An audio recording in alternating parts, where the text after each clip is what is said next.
කොහොමද ඔයාලට? අද මම ඇවිල්ලා ඉන්නේ කොළඹ 13ට. ඒ කියන්නේ කොටහේනට. කොටහේන ප්‍රදේශයේ තියෙන ඉතා ප්‍රසිද්ධ බෞද්ධ විහාරස්ථානයකට.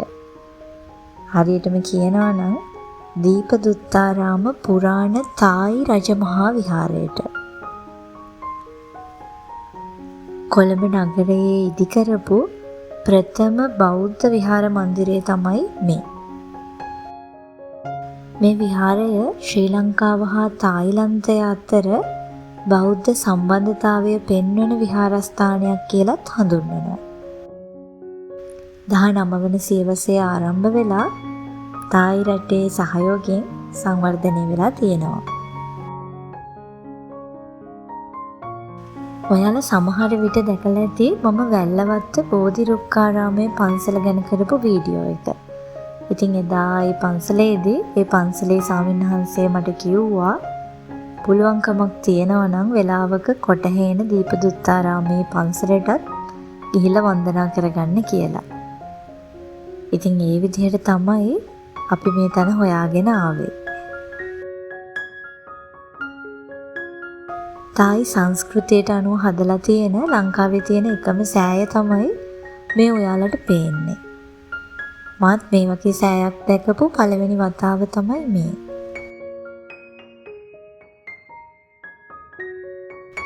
මම මේ පන්සල ගැන අතීත තොරතුරු ටිකක් කියන්නම්කෝ.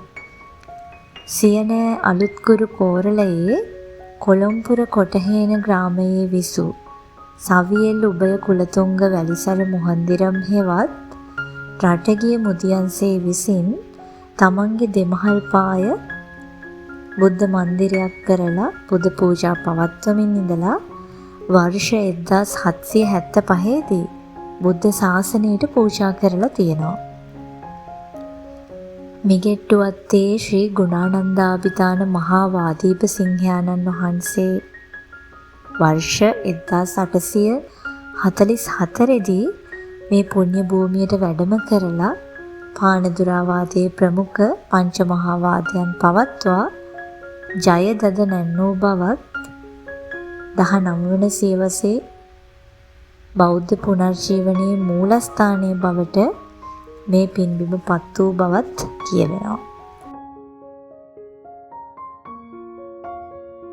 බෞද්ධ ධජය නිර්මාණය කරන ලදුව ප්‍රථම වරට රාජ්‍ය වර්ෂ 1885 වෙසක් පොහෝ දින මේ පුණ්‍ය භූමියේදී ප්‍රථම වරට එසවූ බවත් වෙසක් පොහොය නිවාඩුව යටත් විජිත වාසීන්ගෙන් සටන් කර ලබාගෙන මේ භූමියේදී ප්‍රථම වරට නිල වශයෙන් ප්‍රකාශයට පත් කරලා තියෙනවා.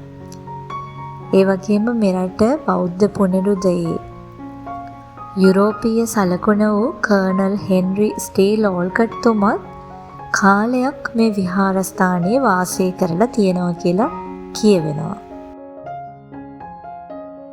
මට මූලිකවම ඕන උනේ මේ විහාරස්ථානයේ තියෙන පැරණි බෝධීන් වහන්සේව දැක බලා වන්දනා කර ගැනීම.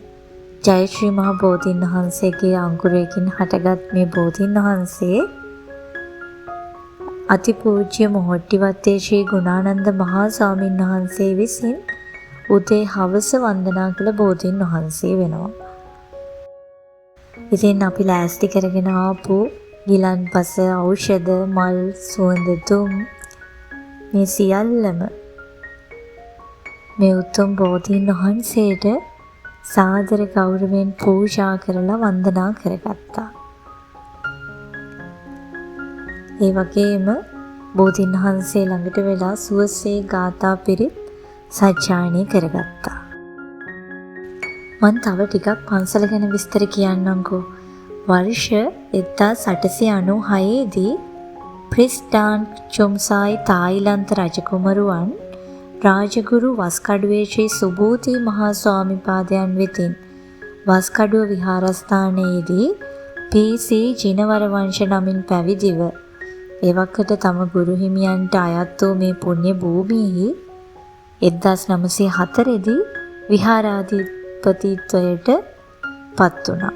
එම හිමියන් වර්ෂ 1906 දී මිගෙට්ටුවත්තේ ශ්‍රී ගුණානන්ද නාහිමි නාමානුස්මරණය උදෙසා ශ්‍රී ගුණානන්ද විද්‍යාලය ආරම්භ කරලා තියෙනවා.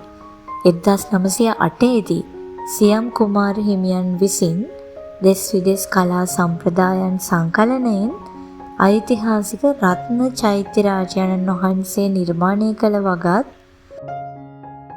මාදම්පිටියේ ශ්‍රී ජිනානන්ද මාහිමිපාණන් විසින් කුමාර විද්‍යාලය ආරම්භ කළ බවත් කියවෙනවා. මේ විහාරයත් එක්කම තියෙන ඉස්කෝලේට තමයි කුමාර විද්‍යාලය කියලා කියන්නේ.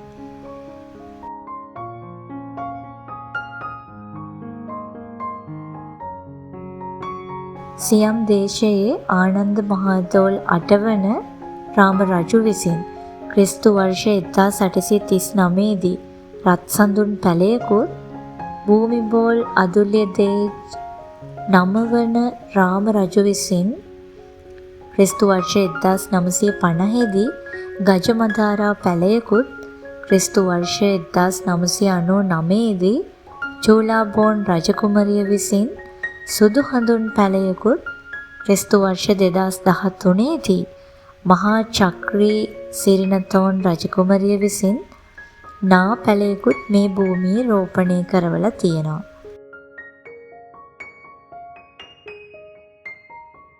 විහාරාධිපතිව වැඩ සිටි පින්වත් ජිනරත්න නාහිමියන්ගේ අපවත් වීමෙන් පස්සේ 1997 දී විහාරාධිපතිත්වයට පත් වූ අමරපුර ශ්‍රී සම්බුද්ධ ශාසනෝදය මහා සංඝ සභාවේ වත්මන් මහානායක ආචාර්ය වස්කඩුවේ මහින්ද වංශ මහානායක ස්ථවිරයන් වහන්සේ එවකට නෂ්ටාවශේෂව පැවති විහාර මන්දිරය ඇතුළුව ජරා ජීර්ණව තිබූ ඉපැරණි ගොඩනැගිලි පිළිසකර කරලා දීපදුත්තාරාම විහාර ඉතිහාසයේ ස්වර්ණමය යුගය නැවත උදා කරලා තියෙනවා.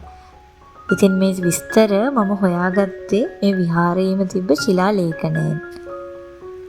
අපි මේ විහාරස්ථානයට ගිය වෙලේ විස්තර දැනගන්න විදිහක් තිබ්බේ නැහැ.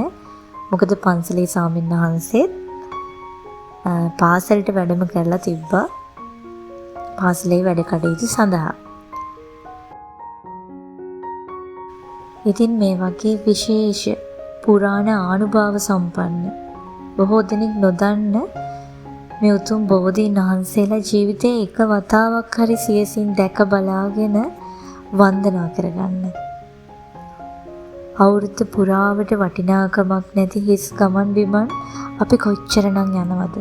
එක දවසක පැය කීපයක් කැප කරලා මේ වගේ පුණ්‍ය භූමියක් වන්දනා කරගත්තා කියලා ජීවිතේට යහපතක් මිසක් අයහපතක් නම් වෙන්නේ නැහැ. ඉතින් වීඩියෝ එකෙන් ඔයාලත් ගොඩක් විස්තර දැනගන්න ඇති කියලා හිතනවා. තවත් ලස්සන වටින වීඩියෝ එකකින් ආයෙත් හම්බෙමු. ඔයාලා හැමෝටම තෙරුවන් සරණයි. Peaceful Life Diary YouTube channel එක subscribe කරලාම තියාගන්න.